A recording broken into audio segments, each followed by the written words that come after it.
2 points in the first semi, drawn the preliminary against Geelong, and then won the replay by a kick. Essendon kicked 3-3 in the third term to Carlton's 2-2. Carlton got within 6 points of them, but at the end of the quarter, Essendon were doing better and had a 20 points margin. Here we go for the final quarter. The crowd is screaming as Nichols goes in against Leake, and Nichols doesn't do much good in the ruck, but picks the ball up almost at his feet and boots it onto the half-forward line. Carlton going with the wind to the Richmond goal. In defence, it's Shaw for Essendon, clearing the ball across the half-back line, being chased by Blue and also by Collins. Blue again in front of Collins. He's led him in the race to the ball for most of the day, and Blue kicks the ball to the half-forward line. Up they go for it. That's a good mark to Beisel, who dropped back on Cox. Cox late on the scene, and Beisel takes the mark cleanly between outstretched hands. Here he is kicking the ball over the half-forward line. Fraser can't mark this one. It's down on the ground towards Clark. Picked up by Capuano, swinging into play from behind. Capuano kicks the ball across the line. Picked up by Sankey up from the back pocket. Sankey's kick is back into the centre of the ground, and over the top of the packet goes. Chasing it is Gill, number 12. He gathers it in. He gets around a couple of players, and he kicks the ball almost into the goal square. It's going into the full forward pocket. Marked right on the line by Don McKenzie. McKenzie marks the ball right on the line. Last line of defence for Essendon at the Richmond goal. There's Mackenzie's kick, a punt kick to the half-back line. The mark is taken for Essendon by Davis. Davis on the half-back flank in front of the outer stand. Davis comes in to take his kick, a drop kick, takes the ball, a good kick up to the centre wing position. Up they go, and a mark to Carlton, and it's Bob Crow, Carlton's half-back flanker, who has taken the mark on the centre wing. Crow with a chance to put the Blues well forward. A drop kick takes the ball right across towards the other half-forward flank. Carroll a long way out from goal. Punches the ball away after he's met by Epis. Here's Epis coming in for Essendon, bouncing the ball once, and being tackled, and getting his boot to the ball and putting it onto Essendon's half-forward line. Up they go, and it's a mark to Carlton's Graham Anderson. Anderson on the half-back flank, coming in to take his kick for Carlton. The kick comes along the flank position. Capuano goes under the ball, picked up by Nichols. He handballs to kick. Kick gets flattened by Shelton. James takes the ball. Nichols not very happy with Shelton, and Kick is in trouble. He's really hurt. Don, I'm quite certain that any of us up here were thankful that we didn't cop that. It was a forearm of beauty, and up the field, Nichols and Shelton are doing a little bit of niggling with each other. Just the free kick has been taken by James. And there's a mark to Essendon on the last line of defence by Paul Doran. Beautiful mark by Doran. On his mark is Carlton skipper Donaldson, and moving in to take his place is Carroll. There's the kick by Doran, back to the centre wing position. Nichols trying to get into position. Silvani goes up, coming through as Cox. The whistle is gone. The free kick goes to Barclay Cox, holding the man. Cox doesn't waste any time. Bounces the ball once. Short passes further downfield. The mark is taken by James, and James is flattened.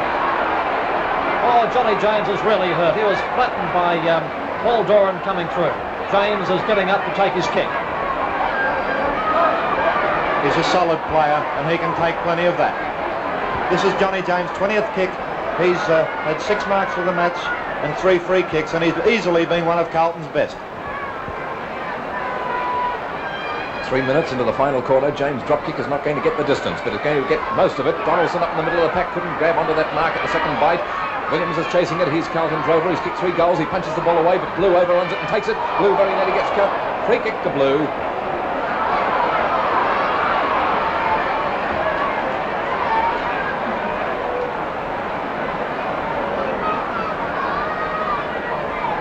Russell Blue is in the back pocket.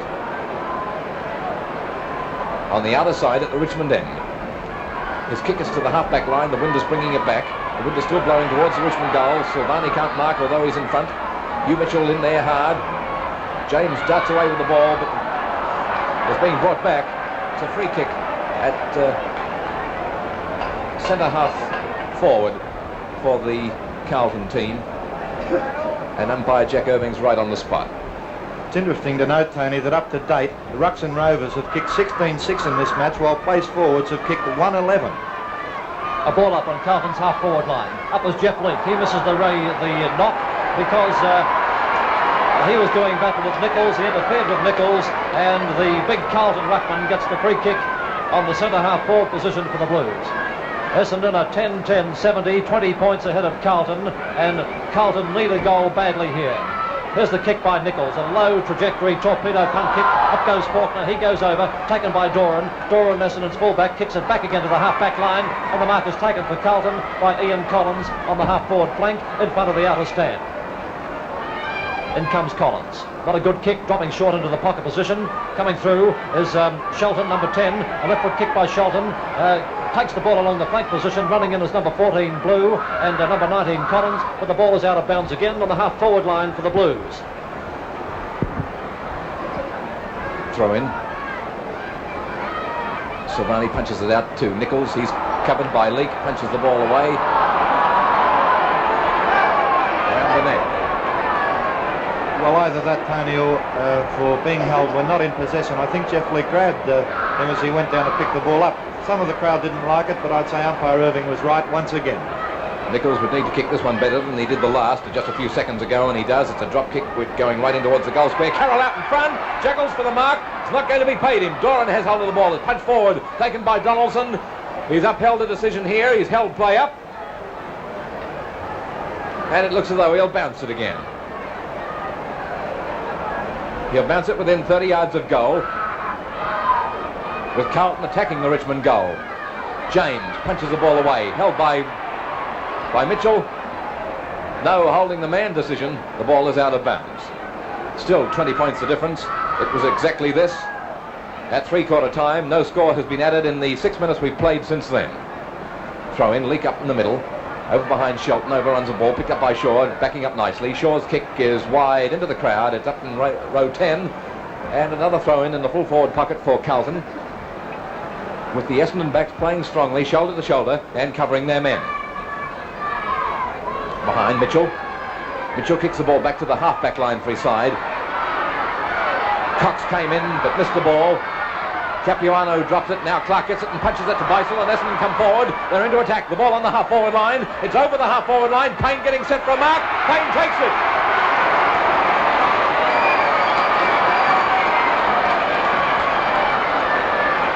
Payne is 50 yards from goal. The angle is 25 degrees. It's into the wind, but he'll get the distance. A good, long, strong kick, but just not straight enough, and 1 point instead of 6. Essendon 10-11, 71, at 21 points in front. That's the first score in this quarter. Carlton 7-8-50, 21 points on. Peter Barry kicking off. Carlton's fullback. A drop kick right up the centre of the ground. Coming in as Cox to try and mark over Mitchell. Neither player marks it. Picked up by Donaldson. Carlton skipper, he gets it to the centre wing position. Running in as Gill, number 12 for Carlton, being pursued by Epis. Epis bumps into Gill, Shelton in there. Murray kickers number 30, he kicks the ball off the ground, across towards James. James coming in, Doran meets him hard. James comes in again. He's tackled by 3 Essendon players, picked up by Doran, and Doran clears the ball for Essendon back to the half-back line. Up is Capuano, who knocks the ball down to Epis. Epis with a beautiful drop kick, gets the ball to the half-forward line for Essendon. No one can mark it. It's on the ground, taken by Anderson of Carlton. He runs onto his right foot. Short passes across to Bruce Williams from the half-back line. Williams bounces the ball once. A left foot kick by Williams to the half-forward line, looking for Carroll. Carroll flies. The ball knocked away from him. Coming through is Shelton. A lot of weight being used. The stacks on the mill on the Carlton half-forward line, and players becoming a little hot-headed as umpire Jack Irving comes in to ball it up. 8 minutes gone in the last quarter of the 1962 Grand Final. Essendon comfortably in front by 21 points, but not that comfortably. Here's Leake going for the knockaway. It's out there towards Davis. Davis is tackled by Greenwood, but gets his kick in first. His kick is to the centre wing on the outer side. They chase it here. Into the players, Varlamos, 32. 19 is Somerville doing the kicking. Somerville kicks the ball onto the half-forward line, taken by Fraser. Handballs across to Blue. Blue blind turns, then runs into Varlamos, gets his kick in first towards Burt. Burt at centre half-forward, has his head pulled off. Free kick. Against Barclay Cox it was, and it's Burt's free kick. Burt already has kicked 3 goals for the Dons, but it'd be a terrific effort to get one from here. He's 65 yards from goal. His kick is doing very well. It's going to within 15 yards of goal, and there is a beautiful mark taken by number 14 for the Blues, Bob Crow. Well, that was a beautiful mark, but they're not going to help them at the moment. Carlton need goals to pull this match out. Bob Crow from the back pocket kicks the ball up to the half-back line. Up they go. Capuano couldn't hold the mark, taken by Varlamos of Carlton. His left foot kick takes the ball onto the centre wing. Jack Clark is there doing battle with number 16 for Carlton. Clark, beautiful football, picks the ball up, gets it onto the half-forward line. No one can mark it, and it's close to the line, it's over the line, and it's out of bounds between the half-forward line and the forward line for Essendon. Well, you saw there Jack Clark, one of the cleverest players in the game, using great skill to get around Murray Sankey. Still 21 points the difference, only 1 point added in this quarter, and it was Essendon's. Here comes Burt kicking the ball into the pack that's right in front of him. The play doesn't come forward, now it does. The ball out towards Payne, bounces over his head, taken by Anderson, kicks into the man in his mark, could be danger. Essendon get the ball, Johnson kicks it through, but only for 1 point, and now they are 22 points in front, 10 minutes into the final term.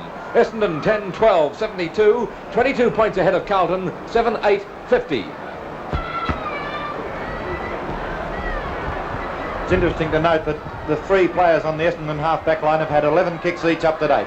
Peter Barry's fullback kick-off, takes the ball to the half-back line. Capuano, number 12, comes in for Essendon. A leftward kick down to the full-forward zone towards Payne. The ball knocked away by Barry, hooked across by Somerville. A chance here for Barclay Cox of Carlton. He takes the ball on the last line of defence for the Blues, clears it back again along the half-back line. Carlton not tagging their men when the ball is in Essendon's attack. Now they're into it again. Essendon going nicely now. Could have the game wrapped up here. It's Beisel kicking the ball to the full forward zone. They go for it. Silvani coming out, still with plenty of fight left in him. And that's for the rest of the Blues too. They won't give in. The ball is onto their half forward line. Somerville kicks the ball over his head. Waiting for it is Johnson. He's in front, but he can't mark. The ball punched away from him. Coming through is Fraser. He gives it to Burt. Could be a 5th goal coming up. Burt kicks it short, and it's marked right at the last line of defence for Carlton by Anderson. 28 points the difference. 4 goals plus 4 behind, and that's a bit much to bridge with only another 20 minutes of play left. A bad kick there, taken by Crowe. He's held and thrown down. Donaldson it was, rather. No, correction, it was Bobby Crowe in the first place. It was Crowe, but the umpire decides he couldn't get rid of it, so he'll bounce it. Donaldson knocks it down. Williams chased it across the line. Jim, do you think the hard final series is telling on the Blues, or have they still got time? Well, they have time, but I think Essendon are far too skillful on today's performance. Burt with the ball again. He's grabbed high. That's the 4th time he's been grabbed around the neck. Another free kick to John Burt. Burt, a left foot kick, is just inside the boundary line. Martin Cross is coming on, so Carlton have both their reserves on. No more allowed. And John Burt, on an angle of 60 degrees, kicks poorly, very poorly for him. He's usually so reliable. Here comes Jack Clark into it. He's shouldered out by Kick, but he keeps his balance nicely. Now he's tripped by Benetti. What's the decision? Is it being paid, or is it over the line? Jack Clark's free kick, a trip. 13 minutes gone into the final quarter. 28 points the difference, with Essendon doing much the better at this stage. Early in the 3rd term, Carlton got to within 6 points after being 32 points down at first change. Jack Clark, 50 yards from goal, right on the boundary line. The wind keeps the ball away from the big sticks, but not too far away. Varlamas with the ball tries to charge through. Couldn't do so. But the umpire gives him a free kick for what, I don't know. Well, I'd say for around the neck, Tony. Varlamas from the goal square kicks the ball to centre half back. Bruce Williams is too short to mark. Cox waiting behind, has his judgment upset by Williams in front. The ball's to ground, players are on top of it. A bounce up at centre half forward for Essendon, going in bright sunshine and a cool breeze coming from the southwest across the scoreboard to the scoreboard goal. Up they go. Beisel missed it. Barclay Cox, Carlton centre man. Left hooks the ball onto the centre wing. That's Blue Shelton's mark. Cannoning out of the way is Epis, who's happy to see that Shelton has marked it anyhow. Congratulates him as Shelton gets lined up ready for the drop kick. Oh, a good drop kick, 50 yards into the wind. That's a beauty. Onto the half-forward line. Donaldson with it, the Carlton captain, punches it out here, but it's not to a player of his own, it's to an opposition player, and Beisel, he keeps the pressure up on the Carlton defence. A lot of pressure indeed. It's down in front of the goal square. Burt has hold of it again. He's grabbed, but not in possession. The umpire very nearly blew his whistle. He had it to his mouth. He's now going to bounce it up. It was very nearly holding the man against Carlton, and another free kick to John Burt right in front of the sticks. Knocked away, taken by Anderson. Anderson kicks right into the man in front. Taken by Burt again. Burt kicks it up high in the air. It's still within 20 yards of goal. A kick here will put it through. This is Peter Barry, determined that that kick from Essendon will not come. He kicks it onto the half-back line. This is Blue coming upfield. Blue kicks the ball right back into the goal square. Johnson up from behind. Takes a glorious mark. Graham Johnson. How he got over the top of Silvani and Anderson to take that mark, I'll never know. Probably he won't either. but he went three ways all at once. Here he is, right in front. And that wraps it up. Essendon must be the premiers. Couldn't argue with that, Tony. They've played much better today, and they've certainly deserved, what I would say is almost a certain win in this 1962 Grand Final. It's interesting to note that Carlton's Rovers have had 18 kicks, while the Essendon Rovers have had 37. There's been no comparison between the two, and in fact, the Carlton Rovers have not had the help today that they've had previously from their ruckman, as Jeff Leake's been a wonder with a bad ankle. Carlton coach Ken Hands, anxious, perturbed, speaking to runner Chris Pavlo, the VFL armband. But it would require a miraculous effort on behalf of Carlton to hop out of this bag, which has been so firmly tied around them by the Dons in this final quarter.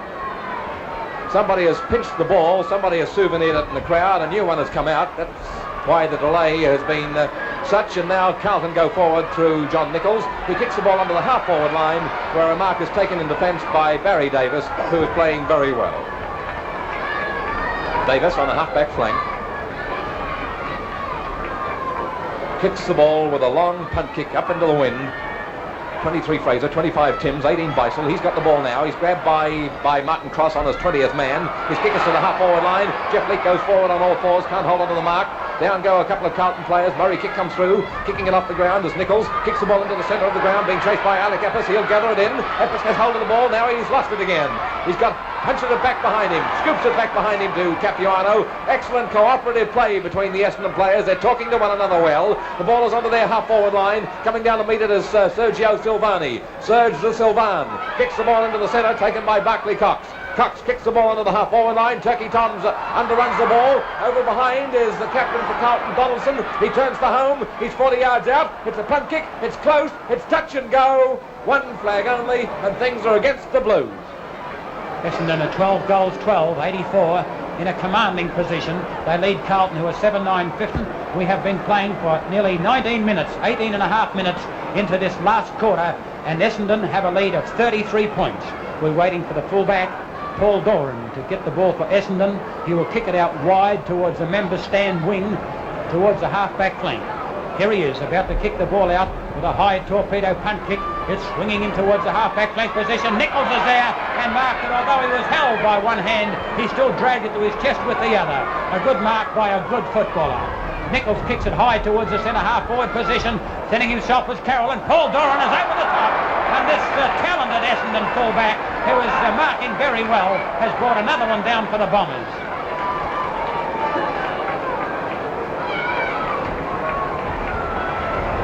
Here is Paul Doran, about to kick the ball out on. His mark is Carroll. Paul Doran kicks it out towards the centre wing position, and we see Jeff Leake of Essendon coming off the ground in front of the member stand, and in the meantime we see Sankey have the ball. Sankey has the ball, and the umpire will bounce it in the centre of the ground. Paul Mackenzie flew. There is Jeff Leake, the Essendon vice-captain. He was suspect before the game with an injured ankle. He has played till Essendon in a commanding enough position to come off. The gentle giant, as he's known here, a tremendous footballer. What a kick he'll have got out of this performance by Essendon. He's such a sincere fellow. Here's the kick onto the half-forward line for the Blues. A revival and a great one necessary by them. They've done it throughout the final series. Can they do it again? Never say die is their spirit. The ball is out of bounds, but they're getting further behind as time goes on. 84-51 is the score at the moment in points. 84-51, and that's a bit much to expect for the Blues to bridge with 20 minutes already gone. Officially only another 5 minutes plus time on will mean another 10 minutes of play only at a maximum. The ball is to be thrown in front of the players' race, which leads to their dressing rooms. Carlton attacking. Nichols punches the ball away, but Essendon seem to be everywhere. Mackenzie has hold of it, then he runs into Nichols, kicks the ball upfield, however, a fraction before that. The ball is in Beisel's possession, punches it wide out here towards Clark. Clark tries to punch it on, then he's put down. Clark's down.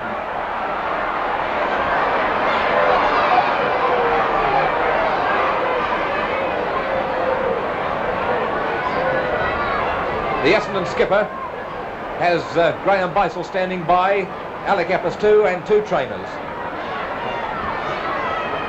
Well, Tony, I don't think that was a free kick. Jack Clark was playing the ball. He was hit hip and shoulder by both players at once, and that is part of the game.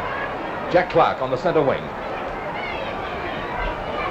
A 10-year player with a tremendous record, kicks the ball onto the half-forward line, and a beautiful mark by young Ken Fraser, a young veteran at this game, a beautiful pair of hands, a mobile player, and a glorious mark. Essendon 12-12-84, leading Carlton 7-9-51, and the premiership's all over as Fraser from the half-forward line, 21 minutes into the third quarter, finds Sampson, who has replaced Jeff Leake. Sampson is about 6'5" and 15 stone, boots it into the far pocket. Varlamas chasing it as 32, gets his kick in once more. Along the wing it goes. It's onto the half-back line for his side, but no rest for the Carlton defence. Blue keeps up the pressure. Here's his kick into the full-forward zone, and Charlie Payne spins across the top of the pack and picks it out of the air. Payne is straight in front, couldn't be straighter. He has kicked one goal and a couple of behinds. The second one should be coming up. Yes, sir. Charlie Payne's second goal. The Bombers 13. We're 22 minutes into the last quarter. Essendon 13-12, 90, running away with the premiership. 7-9, Carlton 51. The umpire bounces the ball in the centre of the ground. Sampson, the new player for Essendon, knocks the ball out. Is picked up by Collins for Carlton. Collins kicks it down towards the half-back line where Essendon's Barry Davis, this young university student, has marked the ball on the half-back flank. Very promising footballer, this boy, in his second year of league football. He kicks it with a glorious drop kick up towards the half-forward line. The big fella's gliders knock the head. Coming through for Carlton is Varlamos. Varlamos kicks it before he's pushed to the ground. Kicks it out towards the half-back line again, but it is Davis again. Gets the ball, kicks it up towards the half-forward line. It's over the top of Somerville's head. Martin Cross was coming in for Carlton. So is Russell Blue for Essendon. And the ball is over the boundary line on the half-forward line for Essendon. And Essendon are in a commanding position.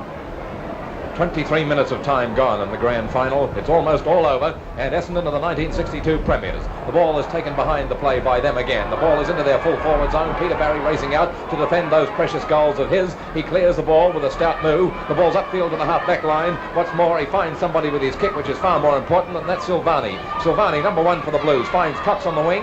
Carlton finding some good teamwork now. The ball, Cox decided to play on, then he was tackled and put down, and he's lost it. Everything's going wrong for the Blues at the moment, but the game's all over. The ball is on the half-forward line for the Essendon team. It's just inside the fence on the outer side. The umpire is in there to make some decision. A little obscure to us at this moment. It's going to Essendon's Beisel. Beisel, the Essendon centre man, a long way from there, is going to take his kick from the half-forward flank. Essendon 90 points to 51. They've nearly doubled Carlton's score. Essendon 13-12, 90, leading Carlton 7-9-51. Beisel's kick is towards the half-forward flank. Somerville missed it, and Martin Cross chips in for Carlton. Has one bounce. Runs a long way, and it's a free kick behind the play. Although the Carlton player had it, umpire has come back when he saw another Carlton player chip in, and not according to the rules. He has stopped him. It is Barclay Cox of Carlton. He gave away an unnecessary free kick, and the umpire, who has umpired well, gave it to Somerville. Somerville short passes out towards Huey Mitchell, but he couldn't quite mark the ball. Martin Cross comes in, gets a kick this time, a short pass towards Murray. Kick. It's Ian Collins it is. Ian Collins has the ball. Plays on, short passes straight to Gill, and Gill has marked the ball. He plays on, but he gives it to an Essendon player, and the skipper, Jack Clark. Jack Clark gets the ball, kicks down towards the half-forward line. We see Anderson going for it, coming in also for Carlton was John Nichols. It's out towards Anderson again. Anderson gets the ball, kicks it back to the centre of the ground where Gill has marked the ball before the Essendon skipper can stop him, right in the centre of the ground. Gill won't play on this time. A cardinal error a moment ago, and from the centre of the ground, Gill, member of a famous football family, kicks the ball onto the half-forward line. Nobody marks here. Martin Cross chips in. He's 20th man. Martin Cross has the ball, kicks it short into the full-forward pocket at the Richmond end. Chasing it, Essendon in front. Tom Carroll, number 22, 5 short. Paul Doran is there too. The ball across the line. No effectual play, and now there's a throw-in. Throw-in 40 yards from the nearest behind post of the Richmond goal. Donaldson going up unopposed. Knocks it over his head. Waiting down front is Blue Shelton. Then he kicks it off the ground. Kicks it into Bruce Williams. It ricochets off his ankle towards Eppes. Eppes kicks it forward. Punches it forward. Bruce Williams in the play again. He punches it to Nichols. They're going round in circles. Nichols runs away from the sticks. Hooks it over his head in towards the goal square. A good kick. And it's touched through by Mackenzie for 1 point only. Carlton's first point in a long time. They were 7-8 at three-quarter time. That is their first, only their second behind, scored in the final 25 minutes of play. They are now 7-10, Essendon 13-12. A surprising effort in this last quarter. Everybody thought Carlton, with the advantage of the wind, would come and take this game away from Essendon. But Essendon have kicked 3 goals, whereas Carlton have failed to score a goal. They have scored 2 behinds. You see the free kick going out here to the Carlton player. It is Murray Kick, number 30, receiving the free kick for Carlton on the half-forward flank. He will send the ball well into the scoring zone. On his mark is Barry Capuano. A good kick by Kick. It's right up into the goal square. They fly for it. It's off the top of the pack, kicked along by Bluey Shelton, and it hits the behind post. It is out of bounds. Out of bounds on the Essendon end of the ground. We're just waiting for the boundary umpire to get it. He's got it. He throws it in. Going for the knockout now is Sampson. Sampson knocks it down straight towards Doran. It's coming through with Donaldson. Donaldson knocks it away, and Sampson was trying to pick the ball up when the umpire chipped in and will bounce the ball 15 yards out in front of the Essendon goal. Nichols is there. Nichols knocks it down. Coming through for Carlton is Martin Cross. Has a left foot snap for goal. It's going through the goals. It's a goal, a belated one for Carlton, and it is a goal kicked by Martin Cross. He came on as a replacement when Faulkner was taken off, and Essendon are 13-12, leading Carlton 8 goals 10. The goal kickers for Essendon, 4 to Johnny Burt, 2 each to Payne and Clark, and also Mitchell, and 1 to Leake, Timms and Johnson. For Carlton, 3 to Bruce Williams, 2 to Nichols, and 1 each to Donaldson, Cross and Greenwood. Umpire Irving bounces the ball. We're well into the last quarter. 27 minutes play have gone. Knocked down by Donaldson out towards Benetti. Benetti's way up out of position. He has the ball. He's brought to the ground. The umpire walks in, will take it off him and will bounce the ball again. Umpire Irving bounces the ball. Oh, and good knock by Timms, but it's straight to Benetti. Benetti gets a left foot kick down towards the forward position. James is there, and he knocks the ball away from Shelton. It is picked up by Doran. Doran kicks it wide towards the centre wing position, where there's a little bit of indecision between 2 Essendon players, but Gosper gets the ball, gets a left foot to it, down towards Fraser, and we see Sankey fall to the ground. Coming through with Sampson, knocks the ball ahead of him. Somerville is there, picks the ball up, gets a left foot kick, down towards the full forward position. It's wide, and Barry leads Payne in the race for the ball. Barry gets his kick to it, out towards Russell Blue, is on his own on the centre wing, gets the ball, tries to run around Collins, tries a short pass towards Clark in the centre. A good pass by Blue, and it has found Jack Clark at centre half forward. Russell Blue, been a winner all day for Essendon, along with his co-centre line player in Beisel, and these 2 players have been very constructive in Essendon's mighty win here in this grand final. Clark's kick is well up towards the forward pocket, but it's going too far astray and is out of bounds. Waiting for the ball to be thrown in again. Very close towards the end of the game. It wouldn't be more than 2 or 3 minutes more of play if there's that much. We have been playing into this last quarter for 28 or 29 minutes. 2 more minutes left to play at the outside as the ball is thrown in. Sankey goes for it, knocks it 20 yards down towards the centre of the ground. It's Russell Blue again. Gets his foot to it, kicks it down towards the forward position, is knocked away by Gosper. Barry comes out, playing the ball ahead of him, coming in again as Gosper. He's met solidly, brought to the ground, handballs it away, plays on. Again, Gosper has got the ball. This time he gets his way clear, kicks it down towards the forward position, where Silvani has no trouble in marking the ball in front of Somerville. Definitely Carlton's best player today is Sergio Silvani, but he socks down. Silvani kicks the ball. Tremendous effort. Silvani has had 27 kicks. 24 kicks, a tremendous effort. He's had an average of over 24 or 25 kicks in every final game this year. A magnificent performance from this very talented Carlton footballer. The ball is still on the half-forward flank. No change in the score. Essendon 13-12, leading Carlton 8-10. There's a chance for Bob Crow. Bob Crow gets the ball, kicks it towards the centre wing position. Barry Davis is there, almost marks the ball. Coming in to help him again is Beisel. Kicks the ball towards the centre half-forward position, where Graham Anderson marks the ball unopposed. He plays on quickly, short passes at the cord. Murray kick misses it, falls off his hands. There's a chance for Gill. Gill gets the ball, knocks it ahead of him, runs into his own teammate, handballs it across, and there's the siren, and heads to the premiers for 1962. Essendon 13 goals 12-90 have defeated Carlton 8 goals 10-58. The Bombers by 32 points. Jack Clark best of field.